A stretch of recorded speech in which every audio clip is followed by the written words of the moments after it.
Chumlensu hanagum yu churup toina sisinadre magi pandamsida kana hotnari larelna pamjarama mafam moiranglomda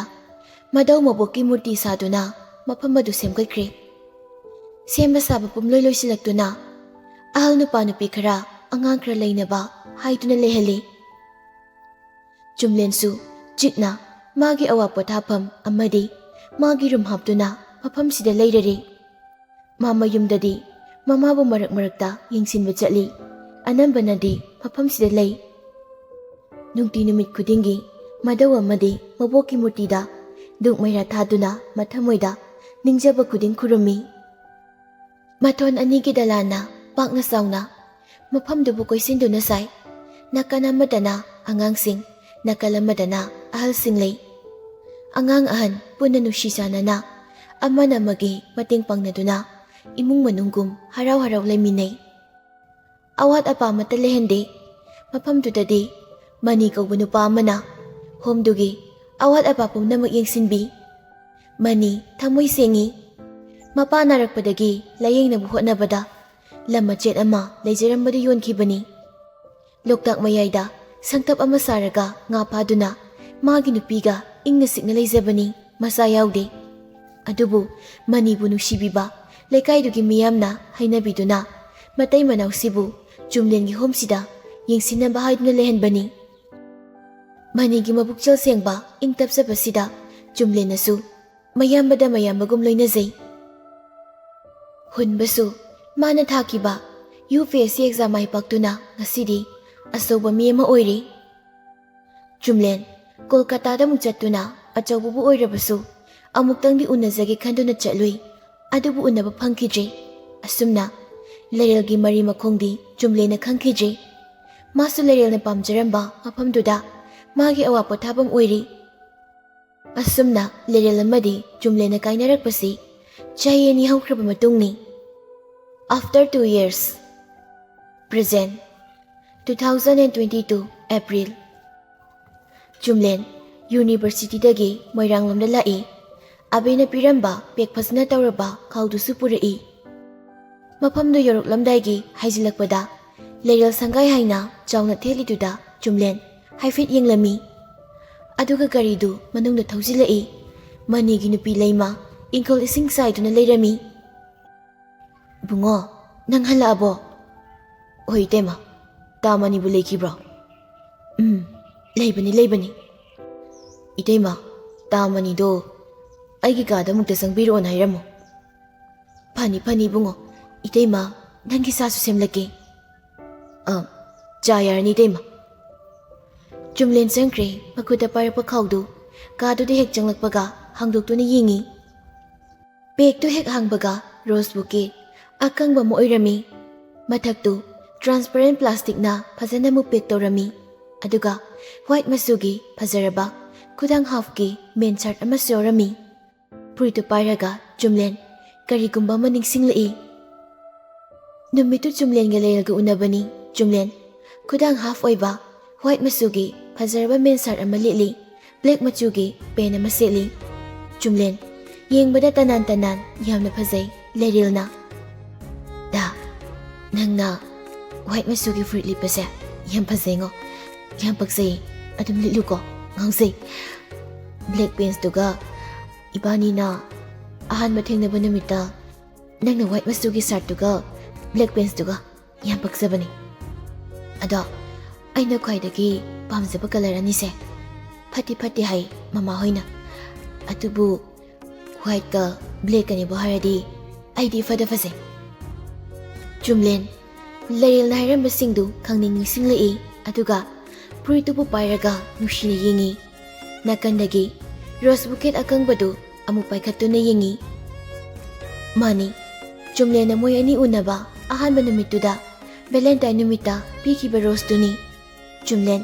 mamitu mapira chena yingli mani changlaktuna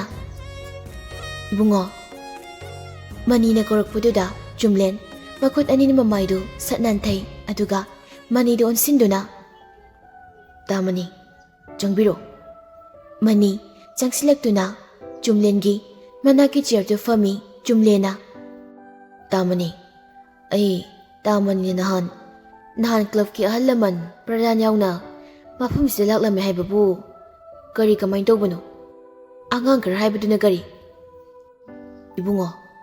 adugi matangduda wari sage haiduna iyambana nangbu lao haina hairaklibaduni tasengna angangsingdo mama mapa leitaba angangdi nate mama mapa leirabasu yumbalna taisadaba imunggi angangaktani yum 15dagi angang kunmukni club sigi miyoisingna khangatuna mafam sida thamnaba hairapa ibungo laklabadi paw mukta haibirau moi unasige haiduna hairambani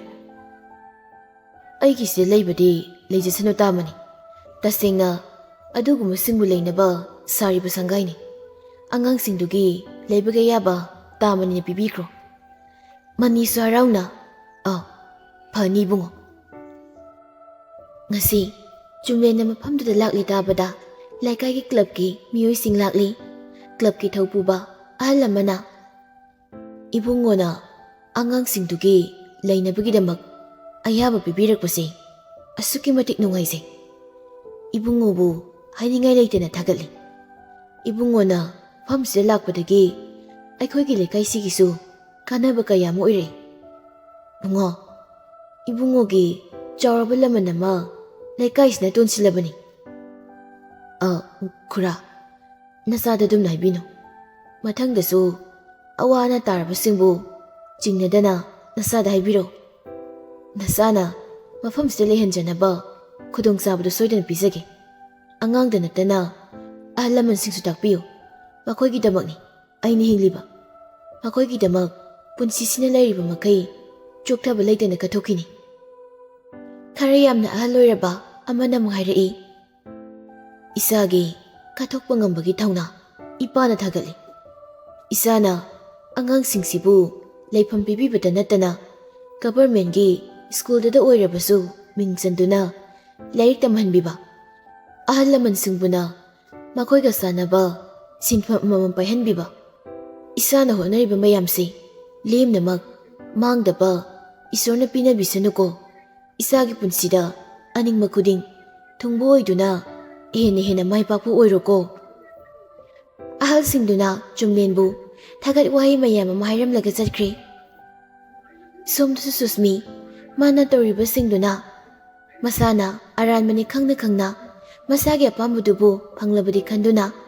thangjiluba khongthangni mai paktrabada upai leita wakal khanba yaba khalima tomta aise pangbini ko ai khaki oiningluba ai tana pamjarupana hausikti hanagum sunaksinaba ngamchi irhap lapthoknari hanagum kauna ngangnabsu ngamchi aina lanba haibada oibanina aina hanagum isam samthoktuna naksinabu hotnaba tabani ai Priyada phone tawduna chumlenga aikhoini punna unanaba amukta silu haiki Susmi Priyada call tawrai phone do hanma tawbuda pairakte anirak suba tawbuda pairai hello Susmi aw nangyam sinbro hausi kai doramino phi khara thado mane kai lerage kaishu sindeda kaishu leiteda phone hanma tawbuda pairaktabuda anganga sumi zatla jili zatlena khanmani adu Priya kaidorage hayo anganga leiti mabukna pukhi chumlenda hausikan yamjin khraba zatlo mawa ma pawta da bukuiri mabu ada sum lekhraba ada dum leitena mado thabak somdagi chatlena hai dadana nahamri sakre haibani mage moirangi mafamduda Priya aise sumningam laktre chumlen gaiga ahansing hainei dawrubaduna ikoi koinari ahanagum tawtre ai isana kaisu khanaba saraka magi manakda satuna draw tawtradi sum koinakrani sidi ai nungaiti era adugi bukaino kok chaluraga unarra loire chumlensu kaisuena khanjilamoy nang kaida warino hoi aisu magamta unage hainadi khali ado kamai tawsige magi agi mafamduda ꯀꯣꯏꯕ ꯑꯣꯏꯅ ꯆꯠꯂꯨꯔꯁꯦ ꯅꯪ ꯊꯣꯏꯕꯗ ꯈꯔ ꯍꯥꯏꯌꯣ ꯍꯣꯏ ꯗꯗꯥ ꯍꯧꯖꯤꯛ ꯂꯩꯇꯤꯌꯦ ꯑꯩ ꯃꯥ ꯍꯦꯛ ꯍꯜꯂꯛꯄꯒ ꯍꯥꯏꯒꯦ ꯑꯗꯨꯒ ꯆꯠꯂꯨꯔꯁꯦ ꯍꯣꯏ ꯍꯣꯏ ꯅꯪꯕꯨ ꯆꯥꯛꯀ ꯆꯥꯔꯕꯣ ꯆꯥꯗ꯭ꯔꯤꯌꯦ ꯂꯣꯏꯔꯝꯃꯦ ꯗꯗꯥ ꯍꯣꯏ ꯍꯜꯂꯛꯑꯒ ꯆꯥꯗꯣꯏꯅꯤ ꯍꯣꯏ ꯐꯔꯦ ꯑꯗꯨꯗꯤ ꯅꯪꯁꯨ ꯊꯕꯛ ꯂꯣꯏꯁꯤꯟꯖꯔꯣ ꯑꯩꯁꯨ ꯊꯝꯃꯒꯦ ꯅꯪ ꯊꯣꯏꯕ ꯂꯥꯛꯄꯒ ꯋꯥꯔꯤꯗꯨꯗꯤ ꯍꯧꯗꯣꯛꯎꯀꯣ ꯆꯨꯝꯂꯦꯟꯁꯨ ꯉꯁꯤꯗꯤ ꯃꯐꯝꯁꯤꯗ ꯂꯩꯒꯗꯕ ꯅꯨꯃꯤꯠ ꯑꯣꯏꯕꯅ ꯃꯥꯒꯤ ꯑꯣꯏꯅ ꯇꯣꯉꯥꯟꯅ ꯁꯦꯝꯗꯨꯅ ꯊꯝꯂꯤꯕ ꯃꯐꯝꯗꯨꯗ ꯐꯝꯗꯨꯅ ꯃꯈꯨꯠꯇ ꯆꯨꯔꯨꯞ ꯃꯆꯩ ꯑꯃ ꯆꯤꯡꯗꯨꯅ ꯂꯩ ꯆꯨꯔꯨꯞ ꯃꯆꯩꯗꯨꯕꯨ ꯑꯃꯨꯔꯛ ꯑꯅꯤꯔꯛ ꯐꯠ ꯐꯠ ꯆꯤꯡꯁꯤꯜꯂꯒ ꯀꯥꯝꯊꯣꯛꯏ ꯑꯗꯨꯒ ꯋꯥꯈꯜ ꯑꯃꯗ ꯎꯪꯗꯨꯅ ꯂꯩ ꯆꯨꯔꯨꯞꯇꯨ ꯊꯛꯄ ꯂꯣꯏꯔꯛꯄꯗ ꯆꯨꯝꯂꯦꯟ ꯃꯥꯒꯤ ꯔꯨꯝꯗ ꯆꯪꯂꯛꯇꯨꯅ ꯀꯥꯒꯤ ꯊꯣꯡꯗꯨ ꯂꯣꯟꯁꯤꯜꯂꯝꯂꯒ ꯐꯃꯨꯡꯗ ꯀꯥꯈꯠꯇꯨꯅ ꯍꯤꯞꯊꯩ ꯐꯣꯟ ꯂꯧꯊꯣꯛꯇꯨꯅ ꯑꯦꯐꯕꯤꯗ ꯆꯪꯂꯛꯏ ꯂꯩꯔꯦꯜꯒꯤ ꯑꯦꯐꯕꯤ ꯑꯦꯀꯥꯎꯟꯗꯤ ꯉꯁꯤ ꯐꯥꯎꯕ ꯂꯦꯡꯗꯅ ꯂꯩ ꯊꯥꯅꯈꯤꯕ ꯃꯦꯁꯦꯖꯁꯨ ꯁꯨꯝ ꯆꯤꯡꯈꯠ ꯄꯥꯏ ꯃꯆꯤꯟꯗ ꯅꯣꯛꯐꯦꯠꯁꯨ ꯇꯧꯖꯔꯤ ꯐꯣꯇꯣꯗ ꯑꯃꯨꯛ ꯆꯪꯗꯨꯅ ꯃꯊꯪ ꯃꯊꯪ ꯌꯦꯡꯉꯤ ꯅꯨꯃꯤꯗꯥꯡꯒꯤ ꯃꯇꯝ ꯇꯨꯝꯂꯝꯗꯥꯏ ꯂꯩꯔꯦꯜꯅ ꯆꯨꯝꯂꯦꯟꯗ ꯏꯁꯩ ꯍꯦꯛ ꯍꯦꯛ ꯁꯛꯍꯟꯗꯨꯅ ꯃꯥꯅ ꯇꯨꯝꯕꯗꯣ ꯉꯁꯤꯗꯤ ꯑꯃꯨꯛ ꯅꯤꯡꯁꯤꯡꯂꯛꯏ ꯆꯨꯝꯂꯦꯟꯅ ꯍꯦꯛ ꯍꯦꯛ ꯁꯛꯄ ꯈꯨꯖꯤꯟꯒꯤ ꯃꯃꯤ ꯐꯤꯂꯝꯒꯤ ꯁꯣꯔꯦ ꯁꯦꯟꯖꯝꯅ ꯁꯛꯄ ꯏꯁꯩꯗꯣ ꯉꯁꯤꯗꯤ ꯆꯨꯝꯂꯦꯟ ꯐꯣꯟꯗꯒꯤ ꯇꯞꯂꯞ ꯊꯥꯔꯒ ꯃꯥꯁꯨ ꯇꯨꯝꯊꯕ ꯊꯦꯝꯃꯤ ꯕꯁꯟꯇ ꯔꯤꯇꯨꯒꯤ ꯃꯇꯝꯗ ꯃꯊꯣꯠ ꯀꯥꯔꯛꯈꯤꯕ ꯁꯥꯕꯤ ꯁꯅꯧꯁꯤꯡꯒꯤ ꯄꯨꯟꯁꯤ ꯀꯅꯥ ꯑꯃꯅ ꯍꯔꯥꯎ ꯅꯨꯡꯉꯥꯏꯅ ꯂꯩꯈꯤꯕ ꯀꯅꯥ ꯑꯃꯅ ꯅꯤꯡꯕ ꯀꯥꯏꯅ ꯂꯩꯍꯧꯕ ꯆꯠꯈꯤꯅꯤ ꯄꯨꯟꯁꯤ ꯀꯧꯕꯤ ꯃꯥꯗꯤ ꯑꯁꯨꯝ ꯂꯦꯞꯇ ꯂꯩꯍꯧꯒꯅꯤ ꯃꯍꯧꯁꯥ ꯃꯥꯗꯤ ꯆꯍꯤ ꯂꯤꯁꯤꯡ ꯃꯨꯠꯄ ꯀꯧꯕ ꯅꯥꯏꯗ ꯄꯨꯟꯁꯤꯗꯨꯅ ꯂꯩꯍꯧꯒꯅꯤ ꯕꯁꯟꯇ ꯔꯤꯇꯨꯒꯤ ꯋꯥꯔꯤꯁꯨ ꯏꯟꯈꯠꯂꯛꯄꯤ ꯁꯥꯕꯤ ꯁꯅꯧ ꯀꯌꯥꯁꯨ ꯂꯥꯛꯀꯅꯤ ꯃꯇꯝ ꯃꯥꯒꯤ ꯆꯠꯅꯕꯤ ꯑꯍꯣꯡꯕ ꯃꯥꯅ ꯍꯣꯡꯍꯜꯂꯕꯁꯨ ꯋꯥꯍꯩ ꯍꯣꯡꯈ꯭ꯔꯕꯁꯨ ꯃꯃꯤꯡ ꯑꯣꯟꯈ꯭ꯔꯕꯁꯨ ꯊꯃꯣꯏꯒꯤ ꯑꯣꯏꯕ ꯃꯔꯤꯗꯤ ꯂꯩꯍꯧꯒꯅꯤ ꯂꯩꯈꯤꯅꯤ ꯍꯣꯡꯕ ꯂꯩꯔꯔꯣꯏꯀꯣ ꯆꯤꯡꯄꯥꯠ ꯇꯨꯔꯦꯜꯁꯤꯡ ꯅꯈꯣꯏꯗꯤ ꯂꯩꯍꯧꯈꯤꯅꯤ ꯂꯩꯍꯧꯈꯣ ꯂꯩꯍꯧꯔꯣ ꯆꯍꯤ ꯂꯤꯁꯥꯡꯁꯤꯗ ꯂꯩꯍꯧꯔꯣ ꯆꯠꯈꯤꯅꯤ ꯃꯤꯑꯣꯏꯕ ꯑꯩꯈꯣꯏꯗꯤ ꯆꯠꯈꯤꯕ ꯇꯥꯕꯅꯤ ꯑꯇꯦꯟꯕ ꯄꯨꯟꯁꯤ ꯃꯥꯒꯤ ꯈꯣꯡꯆꯠꯇ ꯃꯥꯅ ꯆꯠꯄ ꯂꯝꯕꯤꯗ ꯃꯥꯅ ꯄꯨꯕ ꯃꯥꯏꯀꯩꯗ ꯏꯟꯅꯕ ꯇꯥꯕꯅꯤ ꯂꯩꯔꯤꯕꯔꯥ ꯃꯊꯪ ꯃꯄꯣꯛ ꯀꯧꯕꯤ ꯃꯍꯥꯛꯇꯣ ꯍꯥꯏꯅꯕꯒꯤ ꯋꯥꯅꯤ ꯍꯥꯏꯖꯕ ꯈꯛꯅꯤ ꯀꯅꯥꯅ ꯈꯪꯕ ꯃꯊꯪ ꯃꯄꯣꯛꯀꯤ ꯃꯔꯝꯗ ꯈꯪꯕ꯭ꯔꯥ ꯆꯤꯡꯄꯥꯠ ꯇꯨꯔꯦꯜ ꯅꯈꯣꯏꯗꯤ ꯈꯪꯕ꯭ꯔꯥ ꯃꯊꯪ ꯃꯄꯣꯛꯀꯤ ꯃꯔꯝꯗ ꯏꯍꯥꯡ ꯍꯥꯡꯕ ꯂꯝꯍꯥꯡ ꯑꯃꯗ ꯅꯨꯄꯤ ꯑꯃ ꯃꯊꯋꯥꯏ ꯋꯥꯅ ꯅꯨꯡꯉꯥꯏꯇꯅ ꯐꯝꯂꯒ ꯂꯩ ꯂꯥꯛꯂꯤ ꯅꯨꯄꯥ ꯑꯃꯁꯨ ꯆꯪꯂꯛꯂꯤ ꯅꯨꯄꯤꯗꯨꯒꯤ ꯃꯅꯥꯛꯇ ꯐꯝꯊꯔꯛꯏ ꯏꯆꯦ ꯀꯩꯒꯤ ꯀꯞꯄꯤꯅꯣ ꯀꯞꯀꯅꯨ ꯑꯩ ꯂꯥꯛꯂꯁꯤꯗꯤ ꯅꯪꯒꯤ ꯅꯅꯥꯛꯇ ꯑꯩ ꯂꯥꯛꯂꯁꯤꯗꯤ ꯀꯩꯗꯧꯅꯨꯡꯗ ꯅꯪꯕꯨ ꯊꯥꯗꯣꯛꯇꯨꯅ ꯆꯠꯂꯣꯏ ꯆꯠꯂꯔꯣꯏꯗꯤ ꯍꯥꯏ ꯂꯥꯞꯊꯣꯛꯂꯣꯏꯁꯨ ꯍꯥꯏ ꯑꯗꯨꯒ ꯑꯩꯕꯨ ꯃꯤꯔꯥꯏꯔꯝꯂꯒ ꯍꯟꯅ ꯑꯩꯕꯨ ꯌꯦꯡꯂꯝꯗ ꯑꯩꯒꯤ ꯄꯨꯛꯅꯤꯡꯁꯨ ꯈꯪꯕꯤꯗ ꯆꯠꯈꯤꯕ ꯅꯠꯇ꯭ꯔꯣ ꯂꯥꯞꯈꯤꯕ ꯅꯠꯇ꯭ꯔꯥ ꯊꯤꯔꯛꯇꯕ ꯅꯠꯇ꯭ꯔꯣ ꯑꯩꯕꯣ ꯅꯣꯡꯃꯇ ꯀꯩꯗꯧꯔꯤ ꯍꯥꯏꯅ ꯆꯠꯈ꯭ꯔꯣ ꯀꯩꯒꯤ ꯂꯥꯛꯏꯅꯣ ꯆꯠꯈ꯭ꯔꯣ ꯆꯠꯂꯣ ꯂꯥꯛꯀꯅꯨ ꯏꯅꯥꯛꯇ ꯑꯃꯨꯛ ꯍꯟꯅ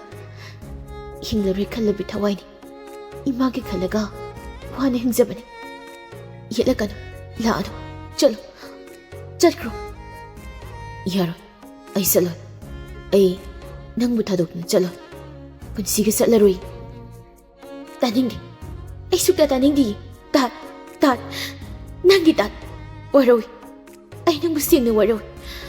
ꯅꯪꯅ ꯆꯠꯂꯨ ꯌꯥꯗ꯭ꯔꯕꯗꯤ ꯆꯠꯈꯤꯅꯤ ꯅꯅꯥꯛꯇ ꯄꯨꯟꯁꯤꯒꯤ ꯂꯩꯔꯣꯏ ꯑꯩꯅ ꯃꯇꯝꯗꯨꯗ ꯅꯪꯕꯨ ꯀꯌꯥꯝ ꯎꯅꯤꯡꯈꯤꯕ ꯎꯅꯤꯡꯕ ꯃꯇꯝꯗꯗꯤ ꯎꯖꯒꯦ ꯐꯪꯍꯟꯗ꯭ꯔꯒ ꯍꯧꯖꯤꯛꯅ ꯀꯩꯒꯤ ꯏꯃꯥꯡꯗ ꯂꯦꯞꯄ ꯆꯠꯂꯣ ꯆꯠꯈ꯭ꯔꯣ ꯁꯤ ꯍꯥꯏꯔꯒ ꯅꯨꯄꯤꯗꯨ ꯅꯥꯀꯟꯒꯤ ꯎꯃꯪ ꯑꯗꯣꯝꯗ ꯀꯟꯅ ꯆꯦꯟꯈꯤ ꯅꯨꯄꯥꯗꯨꯅ ꯇꯣꯟ ꯍꯥꯏꯅ ꯀꯟꯅ ꯇꯥꯏꯕꯪ ꯐꯥꯎꯅ ꯂꯥꯎꯔꯛꯏ ꯇꯨꯝꯂꯝꯕꯗꯒꯤ ꯐꯨꯛ ꯍꯧꯒꯠꯂꯤ ꯀꯔꯤ ꯃꯪꯅꯣ ꯍꯧꯖꯤꯛꯀꯤꯗꯨꯗꯤ ꯇꯣꯟ ꯑꯩꯒꯤ ꯃꯪꯂꯥꯟꯗ ꯅꯪꯅ ꯂꯥꯛꯂꯝꯕ ꯑꯅꯤꯔꯛ ꯁꯨꯔꯦ ꯃꯃꯥꯡꯗꯅ ꯑꯋꯥꯕ ꯁꯛꯐꯝꯗ ꯍꯟꯗꯛꯅ ꯑꯁꯥꯎꯕ ꯁꯛꯐꯝꯗ ꯇꯣꯏꯅꯁꯨ ꯂꯥꯛꯇꯦ ꯅꯪꯕꯨ ꯀꯔꯝ ꯇꯧꯔꯤꯕꯒꯦ ꯅꯪꯅ ꯑꯩꯕꯨꯗꯤ ꯌꯥꯝꯅ ꯋꯥꯔꯧꯔꯕ꯭ꯔꯣ ꯑꯩ ꯂꯥꯜꯂꯤ ꯗꯗꯥ ꯂꯥꯜꯂꯤ ꯗꯗꯥꯒꯤ ꯇꯣꯟ ꯅꯪꯕꯨ ꯏꯃꯥꯡꯗ ꯑꯃꯨꯛꯇꯗꯤ ꯂꯦꯞꯂ ꯈꯣꯕ ꯀꯩꯗꯧꯒꯦ? ꯑꯩ ꯅꯐꯝꯗ ꯂꯥꯜꯂꯦ ꯍꯥꯏꯗꯨꯅ ꯑꯃꯨꯛꯇꯪꯗꯤ ꯍꯥꯏꯖꯒꯦꯗ꯫ ꯋꯥꯍꯩ ꯈꯔꯁꯤ ꯍꯥꯏꯔꯒ ꯆꯨꯝꯂꯦꯟ ꯅꯨꯡꯁꯥ ꯁꯣꯔ ꯁꯥꯡꯕ ꯑꯃꯨꯛ ꯍꯣꯟꯊꯩ꯫ ꯅꯨꯡꯊꯤꯜꯗꯨ ꯁꯨꯇꯤ ꯅꯨꯃꯤꯠ ꯑꯣꯏꯕꯅꯤꯅ ꯔꯥꯍꯨꯜ, ꯊꯣꯏꯕ, ꯄ꯭ꯔꯤꯌꯥ, ꯁꯨꯁꯃꯤ ꯄꯨꯟꯅ ꯍꯧꯅꯗꯨꯅ ꯂꯥꯛꯂꯤ꯫ ꯆꯨꯝꯂꯦꯟꯁꯨ ꯑꯉꯥꯡꯁꯤꯡꯗꯨꯕꯨ ꯒꯥꯔꯗꯦꯟꯂꯣꯝꯗ ꯄꯨꯊꯣꯛꯇꯨꯅ ꯄꯨꯟꯅ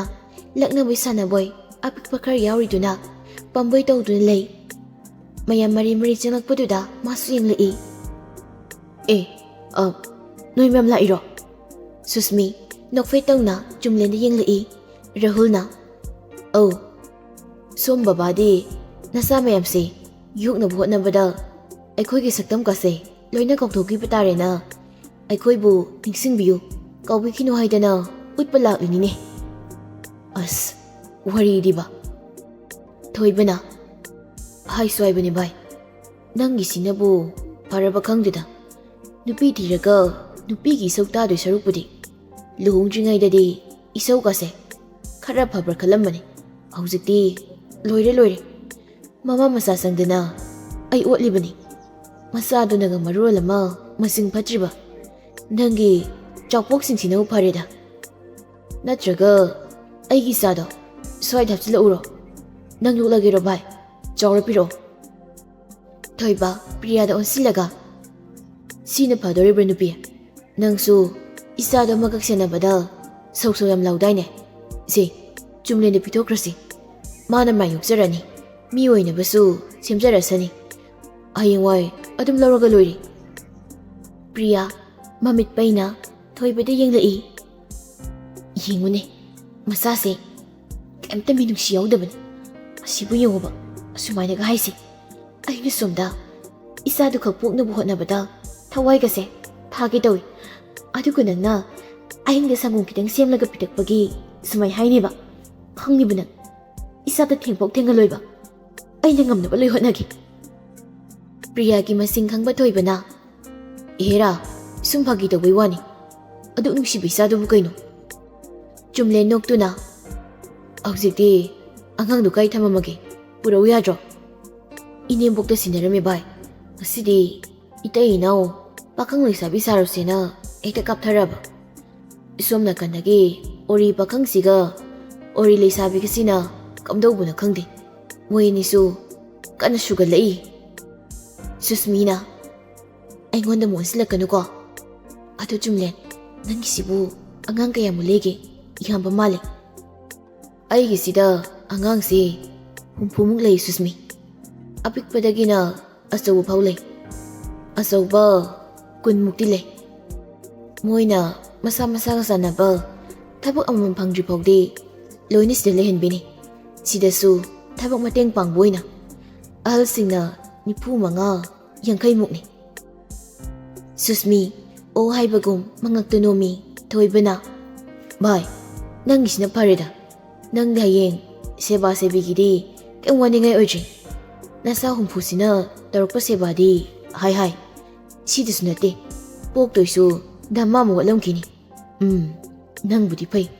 ꯑꯩꯈꯣꯏ ꯁꯣꯝꯒꯤ ꯗꯣꯛꯇꯔ ꯕꯥꯕꯨꯁꯤꯗꯤ ꯏꯀꯥꯞ ꯀꯥꯞꯇꯦꯅꯦ꯫ ꯊꯣꯏꯕ ꯆꯨꯝꯂꯦꯟꯗꯗꯤ ꯅꯨꯄꯤꯒꯤ ꯃꯇꯥꯡ ꯐꯥꯒꯤ ꯑꯃꯨꯛ ꯍꯟꯅ ꯇꯧꯗꯦ꯫ ꯅꯨꯄꯤ ꯊꯤꯌꯨ ꯈꯣꯠꯂꯨꯁꯨ ꯍꯥꯏꯗ꯭ꯔꯤ, ꯅꯨꯡꯉꯥꯏꯔꯔꯣꯏ ꯈꯟꯅ꯫ ꯃꯥꯅ ꯍꯧꯖꯤꯛ ꯇꯧꯖꯔꯤꯁꯤꯗ ꯍꯦꯟꯅ ꯊꯥꯒꯠꯄꯤꯕ ꯉꯥꯛꯇꯅꯤ꯫ ꯔꯥꯍꯨꯜꯅ ꯚꯥꯏ, ꯑꯩꯗꯤ ꯀꯩꯝ ꯋꯥꯕꯤꯔꯨꯅꯨ꯫ ꯑꯩꯅ ꯆꯍꯤ 4-5 ꯍꯟꯕ ꯑꯉꯥꯡ ꯑꯃ ꯂꯧꯁꯤꯜꯂꯗꯧꯅꯤ꯫ ꯐꯪꯕ ꯑꯣꯏꯌꯨꯀꯣ꯫ ꯐꯪꯗ꯭ꯔꯒ ꯍꯥꯏꯔꯣ, ꯏꯆꯥ ꯅꯨꯄꯤꯁꯦ ꯄꯤꯊꯣꯛꯀꯦ, ꯑꯗꯨꯒ ꯏꯌꯥ ꯑꯣꯏꯊꯣꯛꯀꯦ꯫ ꯑꯁ, ꯄꯤꯍꯦꯜꯂꯕꯅꯤ꯫ ꯄ꯭ꯔꯤꯌꯥꯗꯤ ꯍꯤꯡ ꯀꯥꯔꯦ ꯊꯣꯏꯕꯗ꯫ ꯃꯃꯤꯠꯀꯥꯁꯤ ꯁꯦꯞꯅ ꯑꯃꯨꯛꯃꯨꯛ ꯌꯦꯡꯉꯤ꯫ ꯊꯣꯏꯕꯗꯤ ꯊꯋꯥꯒ ꯁꯥꯕꯤꯕ ꯅꯠꯇꯦ, ꯃꯤꯆꯤ ꯑꯣꯏꯅ ꯊꯛ ꯈꯠꯆꯤꯜꯂꯛꯏ꯫ ꯆꯨꯝꯂꯦꯅ ꯋꯥꯔꯤꯗꯤꯕ, ꯂꯥꯛꯑꯣ ꯚꯥꯏ, ꯂꯥꯛꯑꯣ ꯁꯨꯁꯃꯤ, ꯄ꯭ꯔꯤꯌꯥ, ꯃꯅꯨꯡꯗ ꯑꯩꯒꯤ ꯔꯨꯝꯗ ꯐꯝꯁꯤ꯫ ꯑꯩ ꯆꯥꯒ ꯂꯣꯜꯍꯜꯂꯒꯦ꯫